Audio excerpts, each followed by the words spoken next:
relationship get back to normal after someone cheats? A million times no.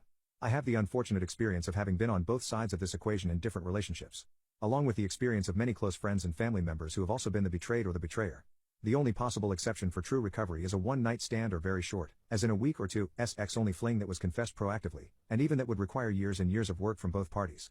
Anything longer or with emotions involved, your marriage is done. The betrayed, I hate to say this and dash any hopes, but know that you will never get over this. Maybe the marriage continues, maybe even for life. But it is in no way what a true marriage should be. You will forever know that during the time of the affair your spouse chose another over you. Consistently, day after day. No matter what counselors or TED talkers or YouTubers try to tell you, you know in your heart that if your spouse loved, valued, and respected you the way you deserved, it could never have happened. No matter what problems were in the relationship. Think about it. Have you ever even been tempted to cheat on someone you truly loved? Even during an argument or rough patch? Your spouse understood what was at stake before making the decision to cheat. And you will forever know that the risk of losing you is worth it for your spouse. You will never fully trust your spouse again. Ever. Remember, this is the person who lied prolifically to you many times a day simply to keep the affair alive.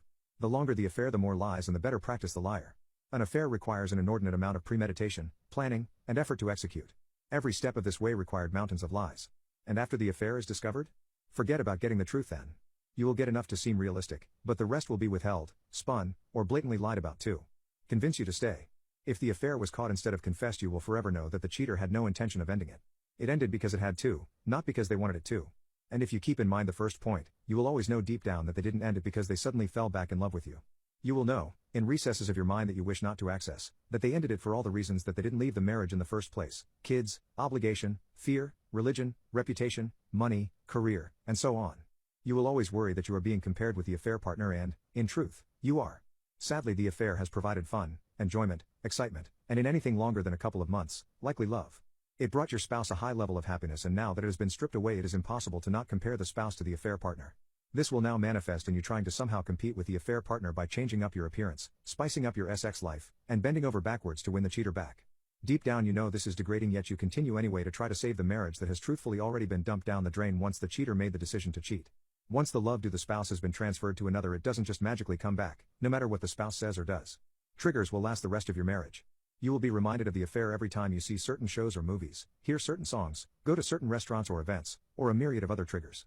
Intimacy will never be the same. It may improve maniacally during the hysterical bonding stage, see the previous point about trying to win or reclaim your cheating spouse, but you will always think about the affair partner.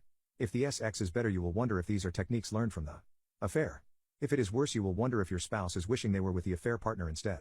Everything your spouse says or does in the heat of the moment, you will wonder if the same things were said or done with the affair partner. You will never feel fully intimately free with them again. You will always wonder what was shared with the affair partner, and you will know deep down that you will never get the truth. Did they talk about their marriage woes? About you? Did they plan a future together? Was more shared with them than with you? Did they trust them more? Feel more connected to them? You will feel foolish and angry and out of control, understanding that you will never know what was truly said and shared. You will lose respect for yourself. You will always wonder if you should have left when you found out. You will worry that you are weak, naive, gullible, delusional, lack self-respect and any respect the cheater may have left for you, and you will worry that others think the same. Sadly, they do. You will struggle to understand how you essentially rewarded someone who betrayed you in the worst and most significant way.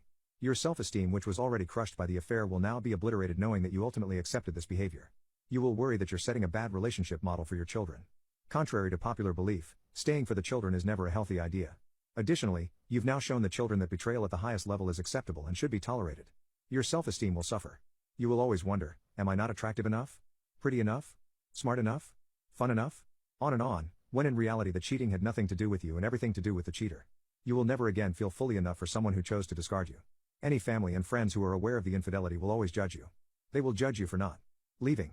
They will judge your spouse. Their opinions will ring in your ears, and odds are they will forever despise your cheating spouse. This will always linger at every gathering, event, or holiday, no matter what is said or not. It will be the talk of family and friends for a long time to come, and you will be painfully aware of this. The betrayer you will have to lie for the rest of your marriage in order to keep it going. You know full well that most spouses won't stay if you're honest about the reasons you want to stay: kids, money, reputation, etc. So now, in addition to lying throughout the duration of the affair, you have to lie about a non-existent or, at best, familial love for your spouse. And you can't just say it, you have to show it. In actions and in making them feel loved. It will be miserable faking it until you make it, especially when you will likely never make it, having already given your heart to another. You will be far unhappier in your marriage than you were before you started the affair. Your temporary happiness has been taken, and now you'll be tracked for the rest of your life. Any freedoms you enjoyed are history. You will spend the rest of your marriage trying to show your spouse that you're where you say you are, that you're not talking to this person or that person, sharing emails and texts and social media, never having personal freedom again.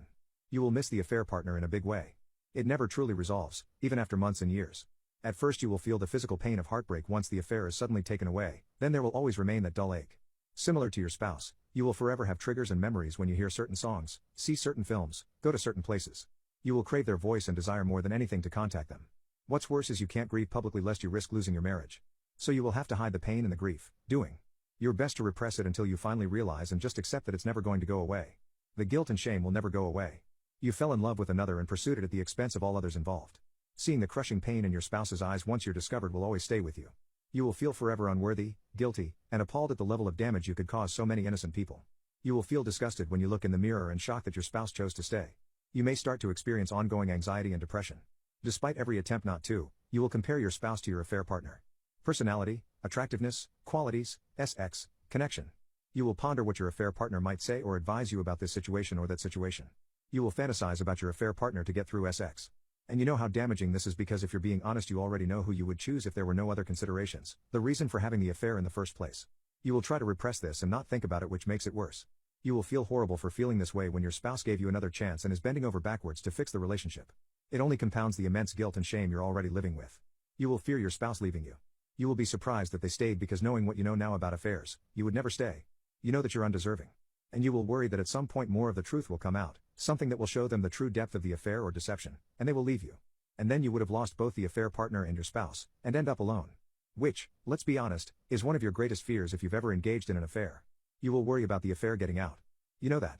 There's not too much you can do to stop a scorned spouse or affair partner, and that at any time either one of them could spill the beans and ruin your reputation. This constant fear will never fully go away. Every time you're introduced to someone new you will wonder if they know. Your spouse's family and friends will forever despise you. You know that there's no making up for what you did ever. So every interaction with them for the rest of the marriage will be slightly strained, uncomfortable, and shameful for you. You will always know that you're living a lie. The more time that passes, the harder it becomes to sustain. But you see no way out because of all the lies during and after the affair. This is the bed you made. But you're miserable and forever stuck. You will always question your integrity and the decisions that you made pre, during, and post-affair. You will rationalize to yourself that you're sacrificing your happiness and integrity for your family, but you will feel like you're slowly dying on the inside day after day.